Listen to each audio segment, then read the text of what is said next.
हाँ जी, जो हमारा आज टॉपिक है वो है वेपर कंप्रेशन रेफ्रिजरेशन सिस्टम। जो हमने पहले डिस्कस किया है वो था हमारा Carnot vapour compression refrigeration system. ठीक है, तो जो वेपर कंप्रेशन रेफ्रिजरेशन सिस्टम है वो बिल्कुल सेम हमारा कार्नोट रेफ्रिजरेशन सिस्टम जैसे ही होता है। ठीक है, उसके ऊपर डिपेंड ही होता है, तभी मैंने ये पहले आपको करवाया था vapour sorry Carnot vapour compression refrigeration system. तो उसके ऊपर ये निर्धारित है, उसके ऊपर क्या ये पूरा डिपेंड रहता है उस पर। ठीक है, वेपर कंप्रेशन रेफ्रिजरेशन सिस्टम बिल्कुल वैसा ही है ये। ठीक है, तो the system comprises a number of flow processes carried out in separate components, namely compressor, condenser, expansion valve और कैपिलरी ट्यूब भी कह सकते हैं उसको, एंड इवेपोरेटर। कहता है कि जो ये हमारा वेपर कंप्रेसर रेफ्रिजरेशन सिस्टम है ये हमारे 4 कंपोनेंट्स के ऊपर डिपेंड होता है। ठीक है, हमने पहले भी किया कि वो भी हमारा क्या था 4 कंपोनेंट्स के ऊपर डिपेंड था, वो भी उसमें भी सेम यही कंपोनेंट्स थे, बट उसमें क्या था एक्सपेंशन वाल्व लिया हुआ था और हमने वेपोरेटर लिया हुआ था। इसमें हमने एक्सपेंशन वाल्व की जगह क्या ले लिया, थ्रोटल वाल्व। सेम है, चाहे एक्सपेंशन वाल्व की बात हो चाहे थ्रोटल वाल्व की बात हो, इसको हम थ्रोटल वाल्व भी कह देते हैं और एक्सपेंशन सिलेंडर भी कह देते हैं, और इसको एक्सपेंशन वाल्व भी कह देते हैं, या इसको हम कैपिलरी ट्यूब भी कह देते हैं। तो कंफ्यूज मत होना अगर आपको पेपर में कह दें वो कि ड्रा अ डायग्राम, ठीक है, of vapour compression refrigeration system and locate a components vapour compressor sorry throttle valve या फिर कहते हैं capillary tube and evaporator condenser compressor. तो आपने कंफ्यूज मत होना कि ये कैपिलरी ट्यूब कौन सी आ गई। इसके अदर नेम है एक्सपेंशन वाल्व के throttle valve, expansion cylinder and capillary tube. ठीक है, तो आगे कहता है वो the working medium is always a liquid gas, carbon dioxide, NH3 means ammonia and Freon etcetera. जो इसमें कहता है हम फ्लूइड लेते हैं, जो रेफ्रिजरेंट लेते हैं हम, वो हम मिक्सिंग लाते हैं। आपको बताया था कि इसमें वाटर लिक्विड प्लस वेपर दोनों का मिक्स होता है जब हमारा रेफ्रिजरेंट आता है। ठीक है, उसके बाद वो क्या करता है जब हमारा कंडेंसर में जाता है तो वो क्या करता है वो हमारा इसको चेंज करना शुरू कर देता है, किसकी फॉर्म में, वेपर की फॉर्म में। उसके बाद वो आगे लिक्विड की फॉर्म में करता है, तो ये स्टेट चेंज करता है। बट जो इसमें रेफ्रिजरेंट घूम रहा होता है पूरे साइकिल में वो हमारा वाटर प्लस वेपर दोनों की फॉर्म में होता है। मतलब कि उसमें जो गैस होती है जो वेपर की फॉर्म में होता है वो गैस की फॉर्म में होता है। ठीक है, वो लिखा हुआ है इसमें लिक्विड और गैस, लिक्विड गैस का नाम दे दिया। मतलब कि मीन इसमें वाटर वेपर, वाटर भी होता है, लिक्विड भी होता है और हमारा उसमें वेपर्स भी होते हैं। ठीक है, तो इसमें जो लिक्विड है वो कौन सा यूज होता है, इसमें अमोनिया, और इसको हम और या फिर फ्रियोन भी यूज कर सकते हैं हम। जो हम इसमें रेफ्रिजरेंट यूज करते हैं वेपर कंप्रेसर रेफ्रिजरेशन सिस्टम में वो अमोनिया या फिर फ्रियोन, ये दोनों जो है वो ये लिक्विड की फॉर्म में होते हैं। ठीक है, जो हम इसमें यूज करते हैं एज ए फ्लूइड। ठीक है, इसमें रेफ्रिजरेंट में। ठीक है, तो जो वेपर की फॉर्म में होता है मतलब गैस की फॉर्म में होता है वो होती है कार्बन डाइऑक्साइड जो इसमें यूज करते हैं। ठीक है, तो इसका मिक्सचर होता है कार्बन डाइऑक्साइड प्लस अमोनिया और या फ्रियोन का आपस में मिक्सचर होता है, तो वो एक पूरा बना होता है हमारा रेफ्रिजरेंट। एक हमारा लिक्विड गैस, इसको फ्लूइड भी कह देते हैं, लिक्विड गैस भी कह सकते हैं इसको, या फिर हम इसको फ्लूइड भी कह सकते हैं। ठीक है, क्योंकि फ्लूइड को ही हम, फ्लूइड होता है वो हमारे दो तरह का होता है, आपको पता है कि आप पढ़ के आए हो फ्लूइड। ठीक है, तो फ्लूइड मैकेनिक्स पढ़ के आए तो उसमें हमारा फ्लूइड जो होता है वो दो फॉर्म में होता है, एक होता है हमारा लिक्विड, ठीक है, और एक होता है हमारा गैस। ठीक है, तो इसको हम लिक्विड गैस भी कह सकते हैं या फिर हम इसको फ्लूइड भी कह सकते हैं। ठीक है, आगे कह रहा है कि liquid gas is a fluid which is normal temperature में exist either as a liquid और as a gas depending upon pressure. कहता है जो हमारा ये लिक्विड गैस फ्लूइड होता है ये हमारा नॉर्मल टेम्परेचर पे वर्क करता है। ठीक है, वो जो टेम्परेचर है वो डिपेंड करता है वो कब लिक्विड है, वो कब वेपर की फॉर्म में या कब गैस है। ठीक है, वो किस पे डिपेंड करता है, वो प्रेशर के ऊपर। ठीक है, अब देखो सारा कुछ किसके ऊपर डिपेंड हो गया, प्रेशर के ऊपर। टेम्परेचर के बारे में डिपेंड किसके ऊपर, प्रेशर के ऊपर। और हमारा लिक्विड की चेंज होना, उसकी स्टेट चेंज होना लिक्विड की गैस में, गैस की लिक्विड में, ये भी किसके ऊपर डिपेंड है, प्रेशर के ऊपर। ठीक है, तो ये सारा क्या हमारे किसके ऊपर डिपेंड रहते हैं, प्रेशर के। तभी इसमें हम बात करते हैं प्रेशर, पीवी की बात करेंगे, इसमें हम टीएस डायग्राम की बात करेंगे, दोनों की बात करेंगे, पीवी की भी और हम टीएस की भी। ठीक है, ये पता है आपको, एस के होता है एंट्रोपी होती है, टी आपको पता है टेम्परेचर होता है, पी हमारा प्रेशर होता है, वी हमारा वॉल्यूम होता है। ठीक है, उसके बाद नेक्स्ट आता था refrigerant is not allowed to leave the system but is circulated again and again, alternatively condensing and evaporating। कहता हम ऐसे नहीं है कि हमने साइकिल कंप्लीट कर लिया, एक बार हमारा ठंडा करना शुरू कर दिया एसी ने या फिर रेफ्रिजरेशन ने हमारे कोई भी इक्विपमेंट में, ठीक है, उसे ठंडा करना शुरू कर दिया, तो हम ऐसे नहीं होगा कि हम उसको निकाल देंगे रेफ्रिजरेटर को, कहीं रिलीव कर देंगे उसमें से या लीव कर देंगे उसमें से, कहीं बाहर निकाल देंगे, नहीं। ये हमारे कंपोनेंट्स के, हमारी जो पाइपलाइन है उसमें पूरा वो सर्किट है उसमें ये रहता है, ठीक है, क्योंकि इसका ही मेन काम है जो हमारी कूलिंग करने का काम करता है, ठीक है, पूरा। तो ये हमारे पूरे साइकिल में घूमता है। कब इसने कंडेंस होना है, कब इसने इवेपोरेट होना है, वो हमारी अलग अलग स्टेट पे डिपेंड होता है, जब वो उस स्टेट में जाता है, उस कंपोनेंट में जाता है, ठीक है। अब बात करते हैं हम इसके डायग्राम की, बात करते हैं हम इसके सिंपल डायग्राम की, सिंपल सर्किट डायग्राम की इसकी बात करते हैं, ठीक है। तो अभी मैं आपको इसकी स्टेट्स वगैरह नहीं बताऊंगा, ना ही इसके अभी प्रोसेस बताऊंगा, सिंपल आपको इसकी सिंपल वर्किंग बताऊंगा आपको, ठीक है, सिंपल इसकी वर्किंग बताऊंगा आपको, तो कैसे कहाँ पे पहले कैसे कैसे क्या काम कहाँ पे होता है, ठीक है। तो सबसे पहले हमें, आपको पता है कि सबसे पहले हमारा क्या है, कंप्रेसर लगाना चाहिए, ठीक है, कंप्रेसर लगाना चाहिए। और जो हमारा सीरियल नंबर होते हैं कंपोनेंट्स के, जो हमारे सीरियल वाइज कंपोनेंट लगे होते हैं एक साइकिल में, ठीक है, इस वेपर कंप्रेशन सिस्टम में, वो बता रहा हूँ आपको। फर्स्ट नंबर पे आपका कंप्रेसर आना चाहिए, सेकंड नंबर पे आपका कंडेंसर आना चाहिए, ठीक है, सेकंड नंबर पे आपका कंडेंसर आना चाहिए। उसके बाद थर्ड नंबर पे आपका एक्सपेंशन वाल्व, ठीक है, एक्सपेंशन वाल्व या फिर थ्रोटल वाल्व, कुछ भी कह सकते हैं हम, ठीक है, मैं शॉर्ट फॉर्म लिख रहा हूँ, पजल मत होना, ठीक है। फोर्थ होता है हमारा, वो होता है हमारा इवेपोरेटर, ठीक है, फोर्थ होता है हमारा इवेपोरेटर, जो इसमें हमारे अब सीरियल वाइज लगे होते हैं कंपोनेंट्स, ठीक है। सबसे पहले हमेशा कंप्रेसर आएगा, सेकंड नंबर पे कंडेंसर आएगा, थर्ड नंबर पे एक्सपेंशन वाल्व आएगा, फोर्थ पे हमारा इवेपोरेटर आएगा।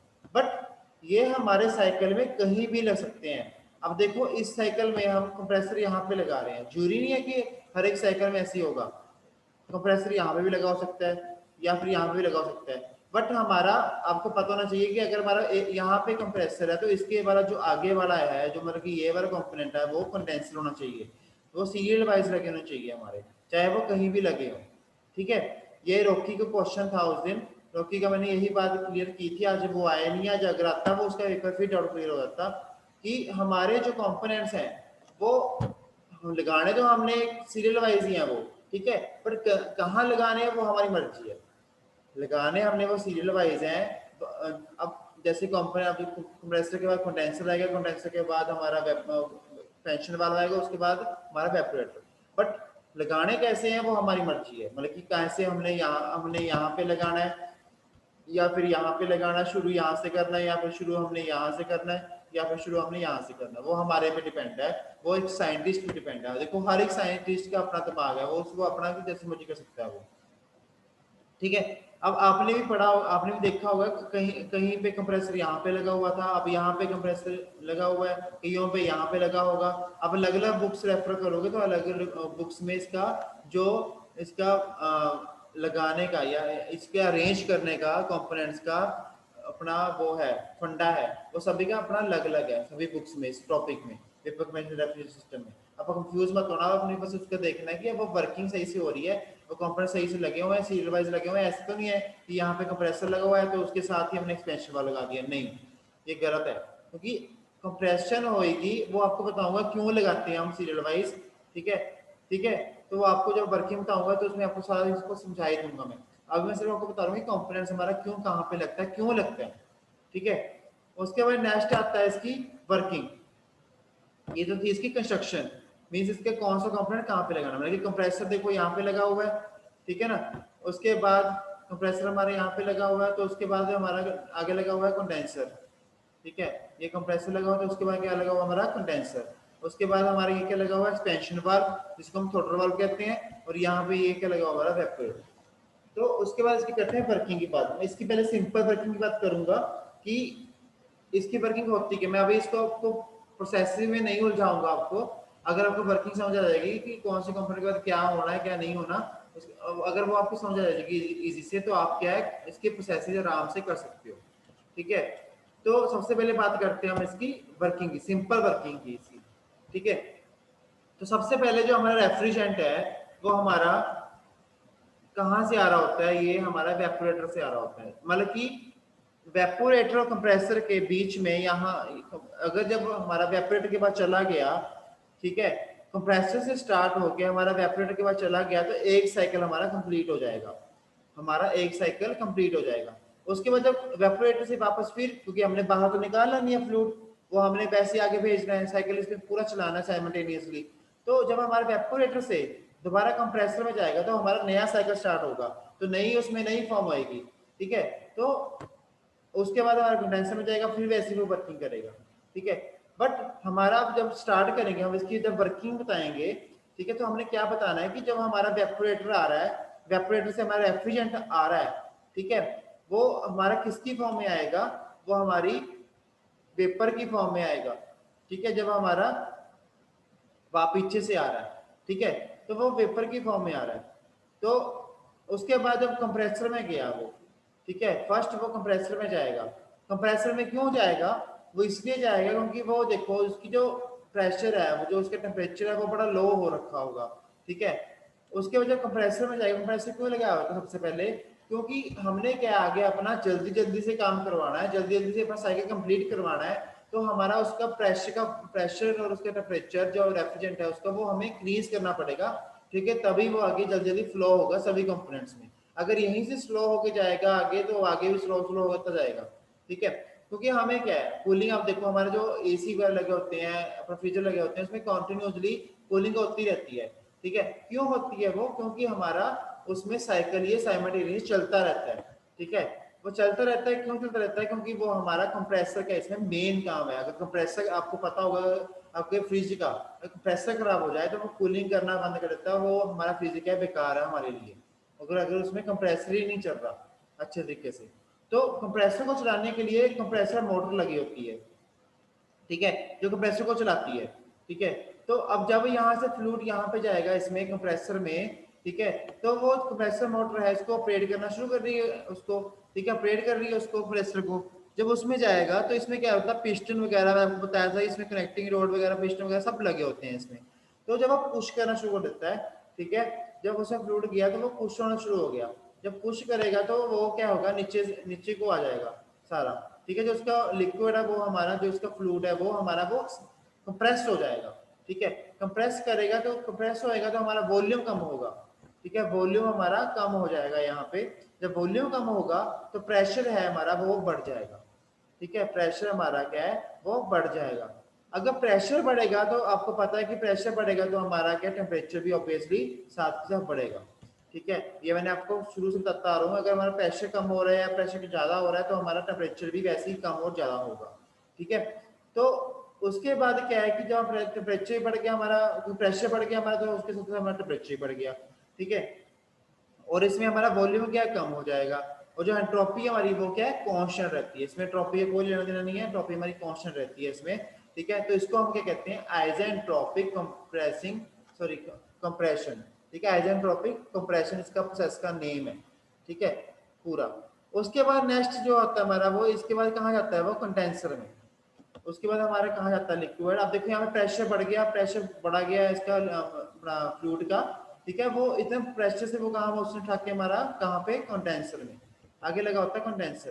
कंडेंसर में हमारा गया वो कंडेंसर में कंडेंसिंग कॉइल लगी होती है, जो है हमारी ये क्या है लिक्विड जा रहा है इस कॉइल में। जब वो जाता है तो यहाँ पे क्या है हमारी हीट क्या है बाहर निकालता है, वो कंडेंसर का काम क्या होता है हीट को बाहर निकालना, ठीक है।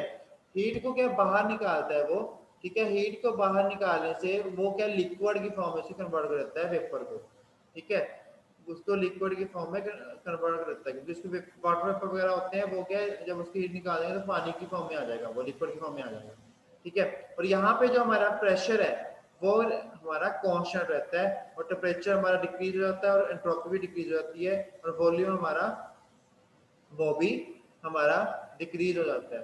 तो आगे हमारा कंडेंसिंग के बाद क्या है, हमारी यहाँ पे क्या हीट की क्या हो रही है, रिजेक्शन हो रही है, हीट हमारी बाहर निकलेगी यहाँ से, ठीक है। उसके बाद हमारा नेक्स्ट वो कहाँ जाता है थ्रोटल वाल्व में, एक्सपेंशन में, ठीक है, एक्सपेंशन वाल्व में। एक्सपेंशन वाल्व में काम क्या है, उसे कंट्रोल करना, अब देखो जब यहाँ से जाएगा पूरी वो लिक्विड में कन्वर्ट नहीं होगा, जब वाटर वेपर जब वो लिक्विड की फॉर्म में आ जाएंगे, बाकी तो वेपर्स उसमें रहेंगे। तो अब यहाँ पे जो फ्लूइड होगा हमारा वो हमारा वेपर प्लस वाटर या फिर लिक्विड दोनों की फॉर्म में होगा, ठीक है यहाँ पे, ठीक है। तो उसके बाद हमारा जब टोटल फॉर्म जाएगा, इसके काम क्या है, एक्सपैंड करना, इसको प्रेशर टेम्परेचर को इसका डिक्रीज कर देना, ठीक है। और हमारा जो वॉल्यूम है वो हमारा एक्सपैंड हो जाता है इसका, ठीक है। और यहाँ पे हमारा इसको कंट्रोल करता है ये टेम्परेचर प्रेशर को, ठीक है। तो उसके बाद हमारा लास्ट वो कहाँ पे जाता है, इसको कहते हैं हम आइसेंट्रोपिक एक्सपेंशन। यहाँ पे भी हमारी एंट्रोपी क्या रहेगी, कांस्टेंट रहेगी। उसके बाद नेक्स्ट हमारा जो फोर्थ है, फोर्थ में जाता है ये, तो फोर्थ में वेपरेटर में जाने के बाद ये लिक्विड की फॉर्म में, फिर ये वेपर की फॉर्म में कन्वर्ट हो जाता है।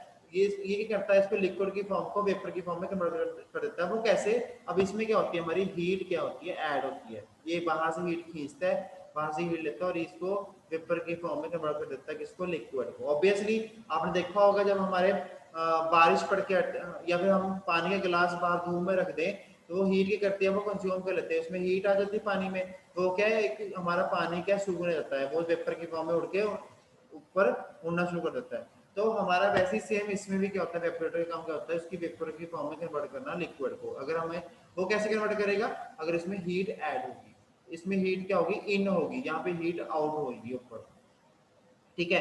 तो यहाँ पे हमारा जो प्रेशर है वो क्या रहेगा, कांस्टेंट रहेगा, प्रेशर हमारा लो ही रहेगा, ठीक है। टेम्परेचर हमारा डिक्रीज कर जाएगा, ठीक है। और हमारा क्या है, अपना वॉल्यूम क्या है वो भी क्या डिक्रीज कर जाएगा। तो यहाँ पे एंट्रोपी भी हमारी डिक्रीज होगी। तो हमारा ये आगे फिर वेपर की फॉर्म में कन्वर्ट होने के बाद फिर हमारा कहाँ पे जाएगा, कंप्रेसर में जाएगा। तो ये सारा साइमल्टेनियसली हमारा ऐसा साइकिल चलता रहेगा, ठीक है। पर इसमें जो मेन काम है वो कंप्रेसर का है, कंडेंसर का है, सभी का मेन काम है, इसमें सभी कंपोनेंट्स का मेन काम है। आपको हर एक कंपोनेंट की वर्किंग पता होना चाहिए, कौन सी कंपोनेंट क्या काम करता है और फ्लूइड को क्या चेंज करता है, उसमें क्या होता है, इसके ऊपर प्रेशर टेम्परेचर कैसे डिपेंड रहते हैं, ठीक है। वो हमारे कब लिक्विड की फॉर्म में कन्वर्ट करता है, कब उसको वेपर की फॉर्म में या गैस की फॉर्म में कन्वर्ट करता है, ये आपको पता होना चाहिए हर एक कंपोनेंट्स के बारे में। ये मैं आपको शुरू से बता रहा हूँ इन कंपोनेंट्स के बारे में, अभी नया नहीं है, करा रहा हूँ मैं आपको, ठीक है। तो उसके बाद नेक्स्ट है हमारा इसके प्रोसेसेस की बात करते हैं, ठीक है। नेक्स्ट इसके प्रोसेसर की बात करते हैं।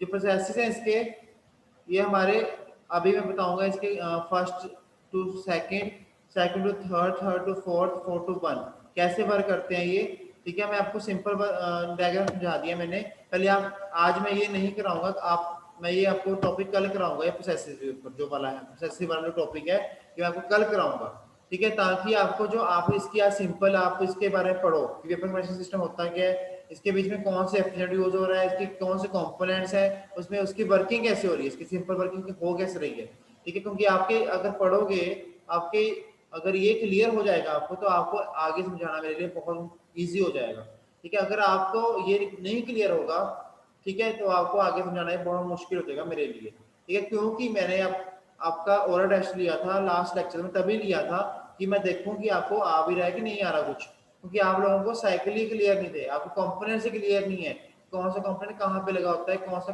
आपको यही नहीं पता कि कंपोनेंट्स के नेम कौन कौन से हैं, कई बच्चों को तो ये नहीं पता। तो इसलिए प्लीज इसको घर पे बैठ के एक बार रिवाइज करो, बैठ के पढ़ो। मैं आपको पीडीएफ सेंड कर दूंगा इसकी ग्रुप में, तो आप इसको पढ़ो अच्छे तरीके से कि सर ने कौन सा कंपोनेंट कहाँ पे बताया है और कौन से कंपोनेंट की क्या वर्किंग है, ताकि आपको इजी समझ आ जाए। तो इसके बाद जो इसका नेक्स्ट है processes of vapour compression refrigeration system, वो हम नेक्स्ट कल करेंगे, ठीक है। मैंने आपको पहले बताया था कि मैं आपको धीरे धीरे कराऊंगा काम, बट आपको कराऊंगा अच्छे से कि आपको इजी समझ आ जाए सारा कुछ, ठीक है। तो जो इसके नेक्स्ट प्रोसेसेस है वो नेक्स्ट लेक्चर में डिस्कस करेंगे, ठीक है। अभी किसी को डाउट है इस टॉपिक में जो मैंने आज डिस्कस की, आपको इसकी वर्किंग सिंपल, इसके कंपोनेंट्स, इसकी कंस्ट्रक्शन और इसके अपना सीरियल में कैसे लगे होते हैं और इसमें कौन से रेफ्रिजरेंट यूज होते हैं, इसमें किसी की कोई प्रॉब्लम हो तो मुझसे पूछ सकते हो।